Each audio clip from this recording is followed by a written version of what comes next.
আসসালামু আলাইকুম ভিউয়ার্স, যে যেখান থেকে দেখতেছেন সবাইকে আন্তরিক শুভেচ্ছা ও অভিনন্দন। বিবিসির একটি রিপোর্টে চলে আসছে সরকার আগামী সপ্তাহে ডেলিভারি ওয়ারিয়র্স জাস্ট ইট কোম্পানিগুলোর সাথে বৈঠকে বসবে। কারণ সম্প্রতি একটি প্রতিবেদনে উঠে এসেছে যে কিছু আশ্রয় প্রার্থী যুক্তরাজ্যে পৌঁছানোর পরপরই অবৈধভাবে ডেলিভারির কাজ শুরু করছেন। দ্য সান পত্রিকার অনুসন্ধানে দেখা গেছে অভিবাসীরা সামাজিক যোগাযোগ মাধ্যমের অন্যদের অ্যাকাউন্ট ভাড়া নিয়ে কাজ করছেন, যা ব্রিটিশ আইন অনুযায়ী অবৈধ। আইন অনুযায়ী আশ্রয় প্রার্থীরা বা অ্যাসাইলাম সিকাররা প্রথম 12 মাসের কাজ করতে পারেন না। ডাউনিং স্ট্রিট বলছে এই অনিয়ম সহ্য করা যাবে না। অন্যদিকে ডেলিভারি কোম্পানিগুলো দাবি করছে তারা কঠোর যাচাই বাছাই করে অ্যাকাউন্টগুলো দিচ্ছে।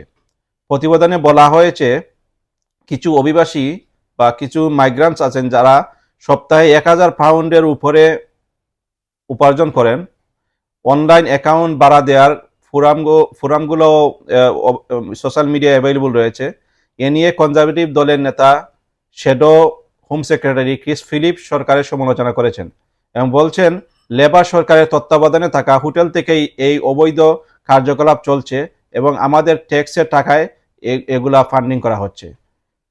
তাই আমি মনে করি যারা এই সব কাজ করেন সতর্ক হওয়া উচিত। ধন্যবাদ।